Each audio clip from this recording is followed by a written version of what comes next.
She refused to leave after the divorce, and he called her dad, screaming, "Take your deadweight daughter away." But minutes later, his billionaire empire began to crumble, and everything he built started falling apart. I want to say a quick prayer for you, my dear family.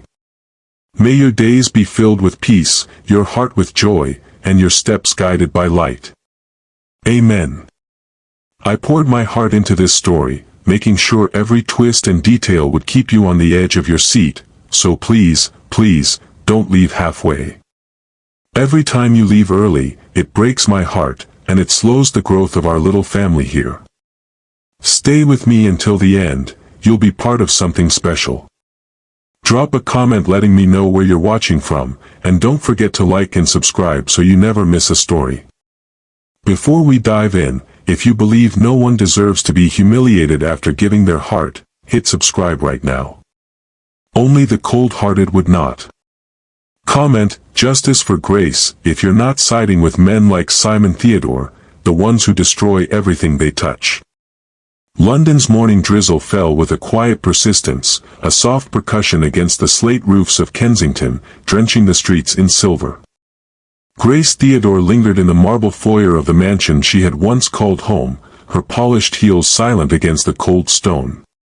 Her breath came shallow, uneven, the taste of despair clinging to her tongue. Outside, black clouds clung low, sagging like a burden over the city's rooftops, and for the first time in 7 years, Grace felt unmoored, untethered from the life she had helped build. Simon Theodore, her ex-husband and the man who had turned ambition into empire, stood across the room in a tailored Seville row suit, his posture precise, his gaze icy. He had summoned her here for the final humiliation, the words already sharpened like daggers in his mouth. Grace's father, a retired diplomat stationed in Birmingham, had been dragged into the farce via a speakerphone call.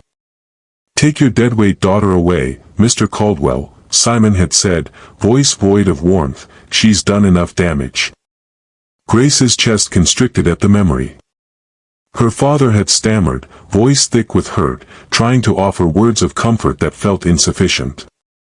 The call ended, leaving a hollow echo in the foyer, mingling with the scent of wet stone and polished mahogany. Grace felt every syllable of that sentence sink into her skin, into the marrow of her bones. She had sacrificed her career in Toronto to follow him to London, abandoning a world she had worked so hard to build for the chance at love. And this final betrayal, was the bitter reward. Boxes lined the walls, their contents a mix of memory and necessity. Silver picture frames from birthdays past. Expensive crystal vases. Awards for marketing campaigns she had led before she resigned to support his ascent. Grace's fingers brushed the edge of one box, lingering over the embossed leather of her old planner, the pages still faintly scented of her signature vanilla perfume. She had once believed these walls were hers as much as his. Now, they felt like a cage. Fiona, Simon's assistant, hovered in the doorway, her smile sharp and predatory. Grace noticed the faint tilt of her head, the small smirk that betrayed delight in the scene. Fiona's presence was a reminder of all that had shifted, the quiet manipulation, the whispered insinuations, the casual betrayals that had eroded her marriage over time. Fiona had been his confidant, his shadow, the silent enabler of his disregard. The rain intensified outside, streaking down the tall windows in relentless sheets. Grace wrapped her coat tighter around her shoulders, the fabric unable to shield her from the sting of humiliation.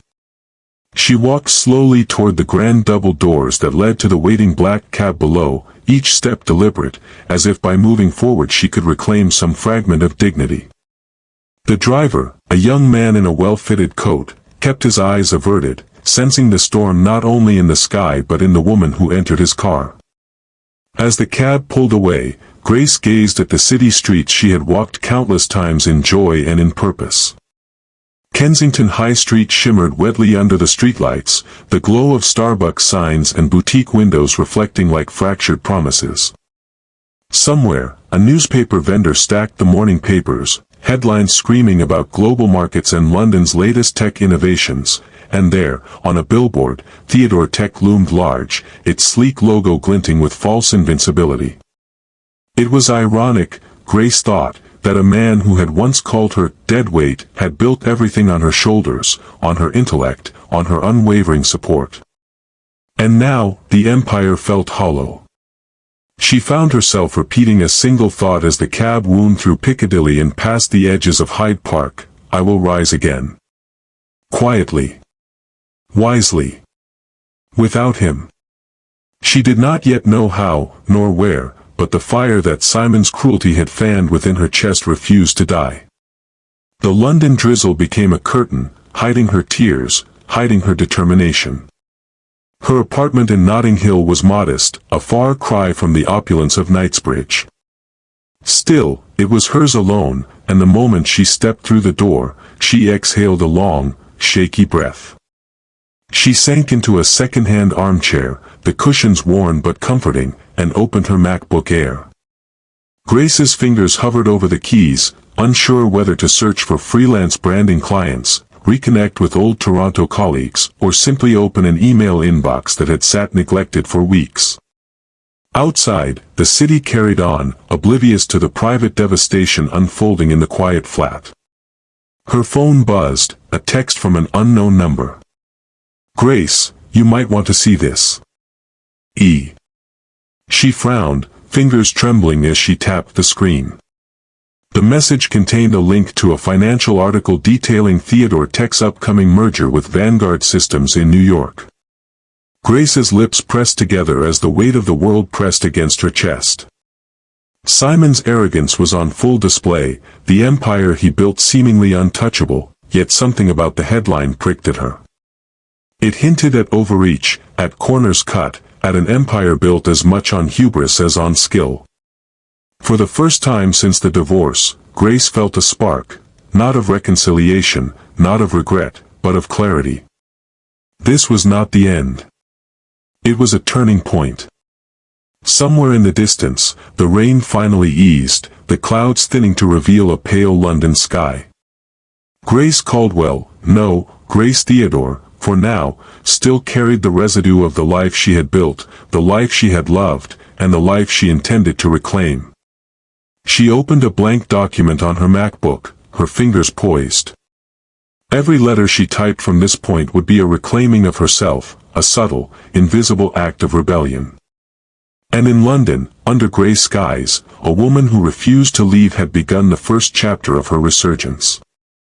Grace had never imagined that a life stripped bare could feel so heavy, yet so precise in its clarity. The modest flat in Notting Hill smelled faintly of brewed coffee and old upholstery, a far cry from the scent of polished mahogany and expensive candles she had once known.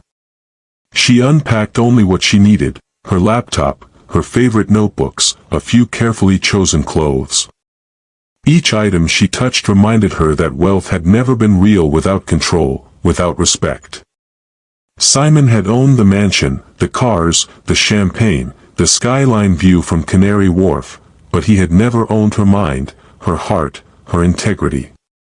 That remained untouchable. The streets outside carried the familiar rhythm of London mornings. Black cabs slid past, umbrellas bobbed through drizzle, and the muted chime of distant bells echoed from St. Mary's Church. Grace, sipping a latte from a nearby Starbucks, opened her MacBook Air and began to draft a plan.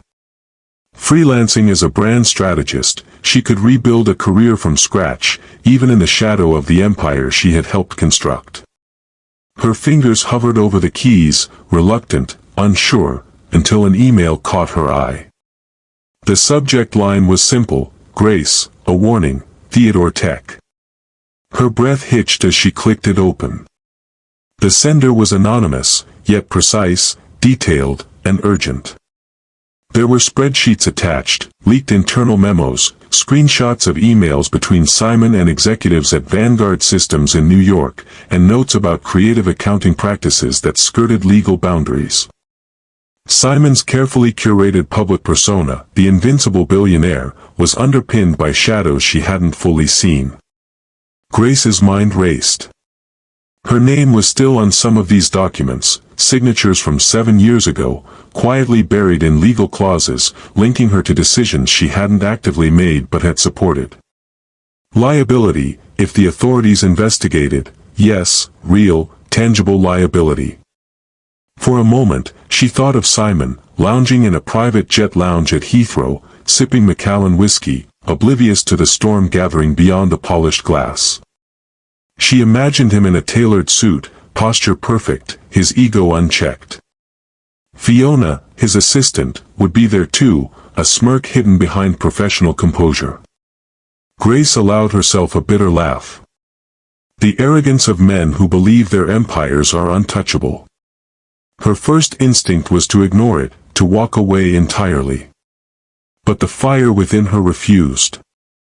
She would not be humiliated and silenced twice. Not for Simon, not for anyone. She booked a train to Manchester to meet Ethan, a cybersecurity expert and former colleague of Simon's. Ethan had been one of the rare people Simon respected, until Simon's ambition consumed him entirely. Grace and Ethan had shared long nights at Toronto tech incubators years ago, sketching out startups with little capital and endless dreams. Ethan had always admired Grace's intelligence, her strategy, her foresight. Arriving at Manchester Piccadilly, Grace felt the first flicker of hope since the divorce. Ethan greeted her with a firm handshake and a piercing look that seemed to read every fear she had bottled inside. Simon's empire is a house of cards, he said bluntly, leading her to a quiet cafe near the station. I have proof that can bring him down, or at least force him to face consequences. You'll need to be careful, his network is ruthless. Together, they sifted through mountains of files, spreadsheets, and email chains. The deeper they dug, the more fragile Simon's facade appeared. Offshore accounts, inflated assets, falsified reports, strategic manipulation of investors, it all added up. Grace realized that while she had been labeled Deadweight, she had unknowingly safeguarded keys to undoing the empire he had once built on her loyalty. Meanwhile, Simon's arrogance escalated.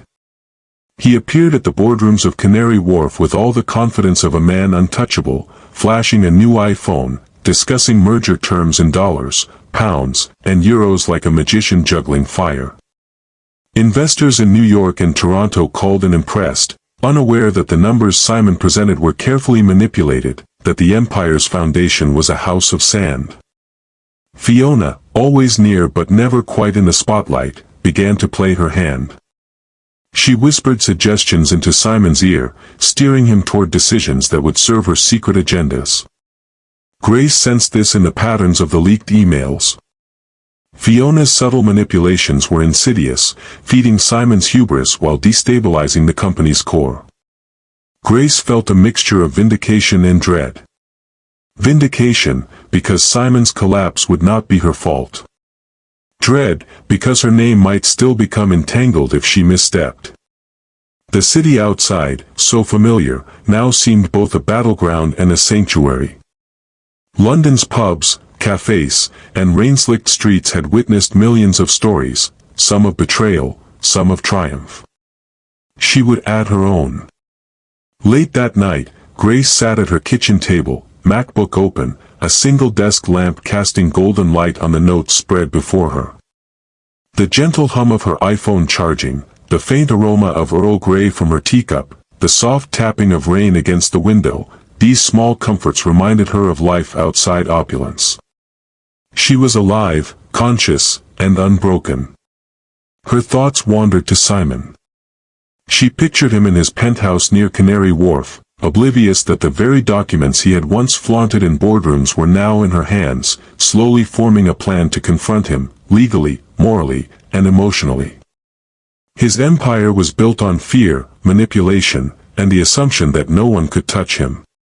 She would show him otherwise. The night deepened, London quieted, and Grace allowed herself a moment of clarity. She would act, but not recklessly. Every email, every document, every proof she had gathered would be weighed, considered, and used with precision. And somewhere deep in her chest, a spark of satisfaction flickered. Simon Theodore's arrogance would meet its match, and this time, the woman he had called Deadweight would be the one holding the pen. The city of London awoke under a pale, grey sky, its streets slick with overnight rain, reflecting the soft amber glow of street lamps and the occasional neon flicker from corner cafes. Grace sat in her Notting Hill flat, MacBook balanced on her knees, documents spread across the coffee table like a map to Simon Theodore's downfall.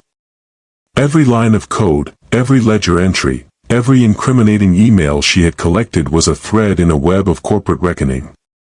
Simon, meanwhile, arrived at Heathrow's private jet lounge in the late morning, impeccably dressed as always, a crisp white shirt beneath a tailored navy jacket. Investors from New York and Toronto waited with champagne flutes in hand, eyes bright with expectation. Simon smiled, sharp and confident, as he waved off concerns about minor inconsistencies in the merger paperwork. Fiona stood beside him, her expression perfect, unreadable. Yet beneath the surface, she had begun orchestrating her own plan, quietly siphoning insider information and planting seeds of chaos for her benefit. Grace's phone buzzed again. Ethan's name flashed on the screen. "Simon's empire is already wobbling," he said, voice low over the line. "Fiona's making moves he doesn't even realize. If we time this right, the collapse can be total. But you need to be careful, your name's still attached to the merger documents." Grace nodded, even though he couldn't see her. She had anticipated this risk. Years ago, she had signed for minor approvals in Simon's name, trusting him implicitly. Now, that trust had become a shield and a weapon. The first domino fell that afternoon. An email leaked to the Financial Times, containing evidence of falsified investor reports. Headlines screamed, "Theodore Tech, CEO under scrutiny for corporate fraud, global investors alarmed." The fallout was immediate. Stock prices plummeted, high-profile investors withdrew, and Simon's confident demeanor began to crack. He had been untouchable for years, but the threads of his carefully constructed empire were fraying faster than he could repair them. Fiona watched the chaos with barely concealed satisfaction. She had arranged the leak, knowing full well that Simon would be blindsided. Her plan was precise: destabilize Simon, secure her own position, and escape unscathed. It was ruthless, but effective. Grace observed everything from the safety of her flat, sipping her tea, eyes sharp. Her anger burned quietly beneath her calm exterior. This was not merely revenge, it was justice. Simon had once called her Deadweight, dismissing the very intellect and foresight that had helped him climb to the top. Now, the empire he had flaunted like a crown was crumbling, piece by piece, and she held the key to ensuring that the collapse was inevitable. Simon's day spiraled further. Investors demanded immediate explanations. Board members questioned his competence. Fiona, smiling sweetly in meetings, subtly encouraged panic, nudging Simon toward decisions that deepened the instability. By evening, Simon sat alone in his Canary Wharf office, a half-empty glass of Macallan on the desk, the city lights reflecting off the glass like shards of broken pride. He picked up his phone, hands trembling slightly, and dialed a familiar number. Not Grace, too late for that. His father, a retired banker in Mayfair, listened silently to Simon's frantic recounting of events. The elder Theodore's sharp tone cut through the chaos. "Son, you built this on arrogance and manipulation. Now you're seeing what it costs." Grace didn't intervene directly, but she watched the sequence of events with a careful detachment. Simon's hubris had been his own undoing, accelerated by Fiona's betrayal. She had no desire to gloat, the satisfaction was quiet, measured, almost academic. By midnight, Theodore Tech was in freefall. Offices in London, New York, and Toronto were buzzing with damage control, while Fiona had already disappeared to Dubai, her own pockets lined with secreted funds. Simon's empire, once untouchable, was now vulnerable in ways he had never anticipated. And then came the call. Her iPhone buzzed with a London number she recognized immediately. Grace. Simon's voice was quiet, almost unrecognizable. There was none of the arrogance, none of the sharp edges that had defined him. Only exhaustion and a hint of fear. Grace held the phone for a moment, the words on her lips carefully measured. Simon. I assume this isn't a social call. He swallowed. I need to understand how this happened. A faint, ironic smile tugged at the corners of her lips. He had always built his empire on assuming he could control everything. Now, he could not even control himself. Outside, the London skyline glittered faintly under the first hints of a clearing night.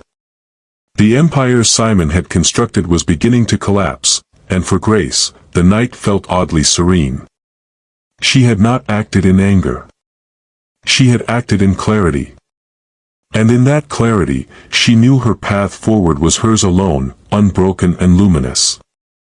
Simon Theodore had always measured life by power, precision, and perception.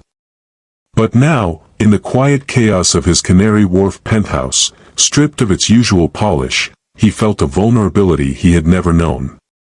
The city stretched below him, its lights glittering like scattered diamonds, indifferent to the collapse of an empire that had once seemed untouchable. His tailored suits hung loosely in the wardrobe, a reminder that appearances, like power, were fleeting. He had retreated to a modest flat near Battersea, the opulent comfort of Knightsbridge replaced by bare walls and a sofa that sagged in the middle. His assistant Fiona had vanished, leaving only a trail of whispered lies and Dubai bank accounts.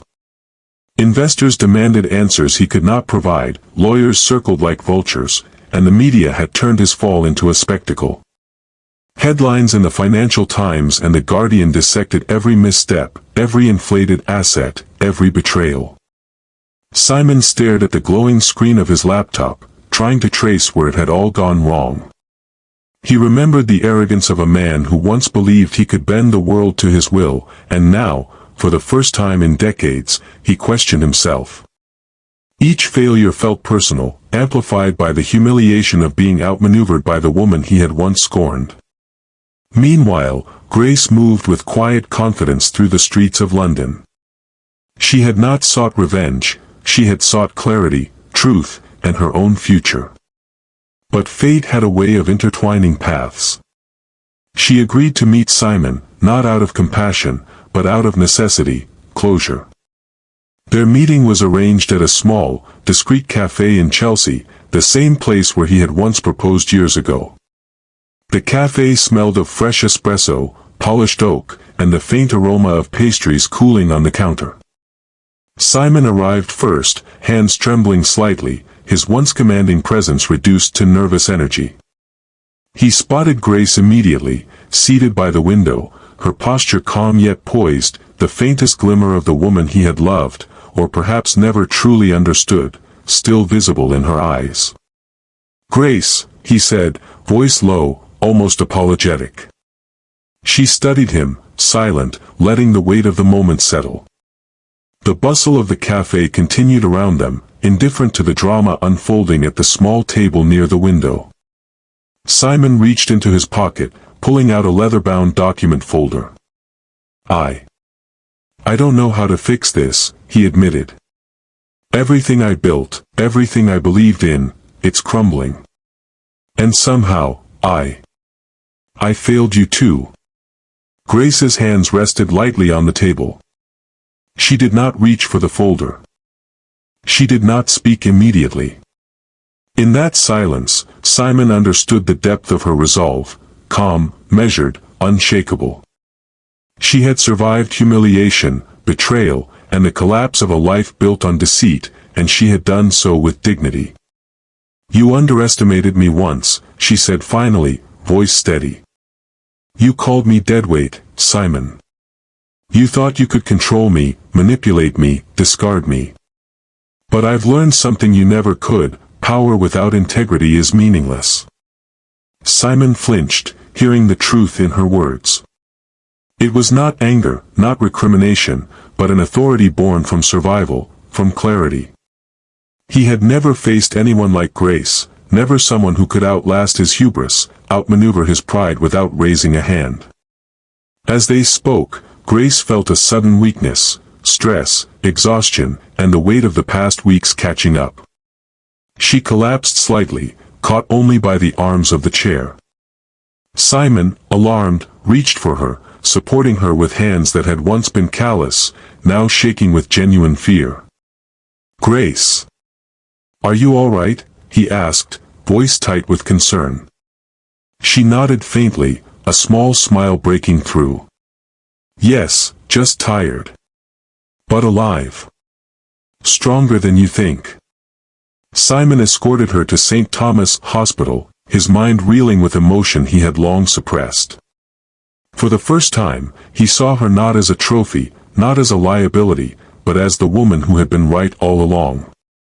While doctors checked her vitals, Simon sat quietly, reflecting on the ruin his arrogance had caused, not only to himself but to everyone he had once claimed to love or trust.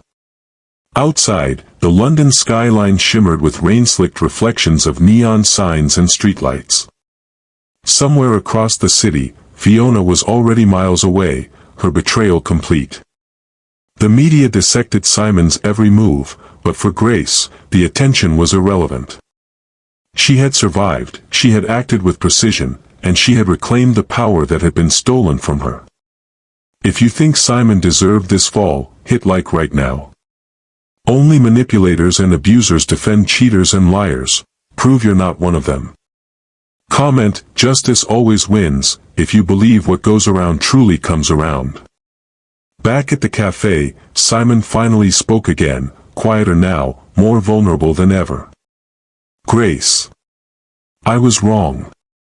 Everything I thought I knew about power, about control, it doesn't matter without honesty, without respect. I want to fix this, but I understand if you can't forgive me."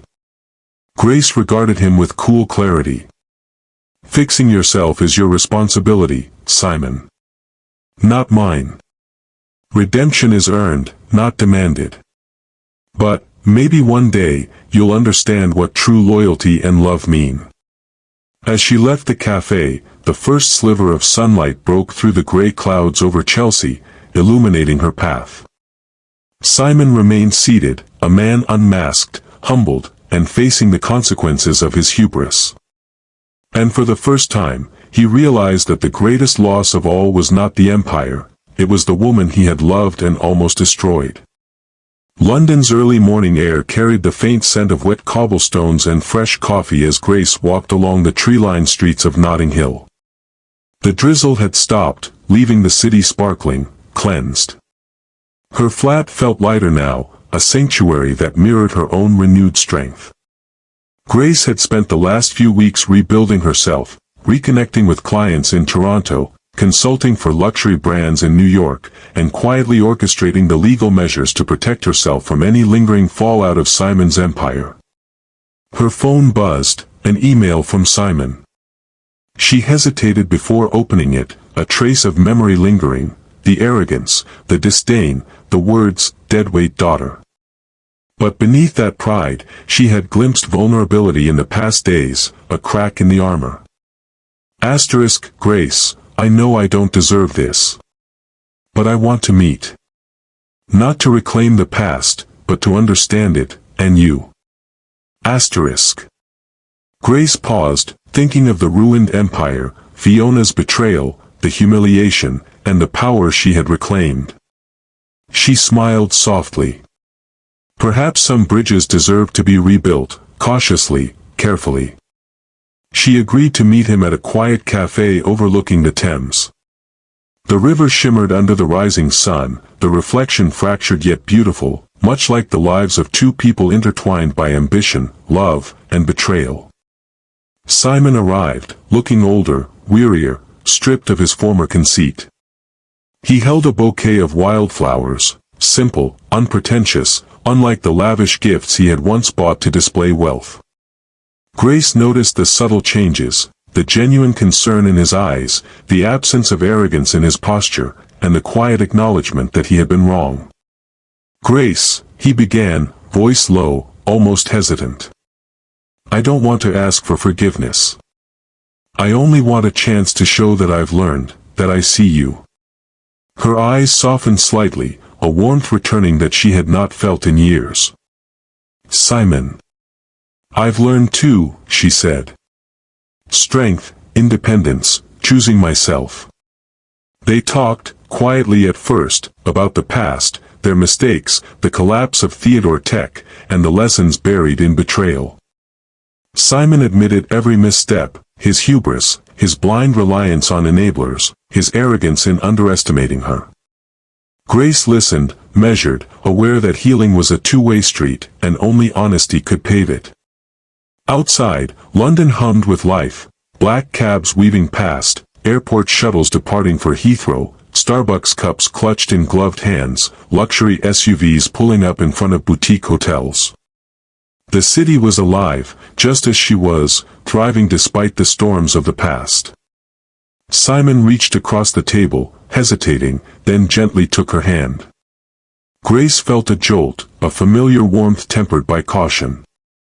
"I know rebuilding trust takes time," he admitted, "but if you let me, I want to be better, for you, for us." She considered the man before her, humbled, sincere, stripped of arrogance, and allowed herself a quiet hope. "Then show me," she replied. "Actions, not words." Weeks passed. Grace continued her consulting work, hopping between London, New York, and Sydney, slowly reconstructing her professional life with an independence she had never fully claimed. Simon worked beside her, not above, learning humility, transparency, and the delicate art of partnership without control. Slowly, carefully, the walls between them crumbled.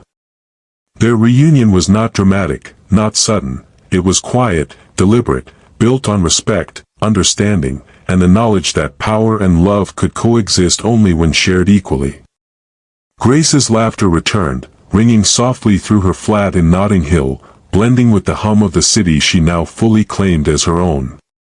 Finally, on a crisp morning overlooking Hyde Park, Simon knelt, not in arrogance, not in performance, but in genuine devotion. "Grace, I know I have no right to demand anything, but if you'll have me, not as your master, not as your husband, but as your equal, I want to walk forward with you."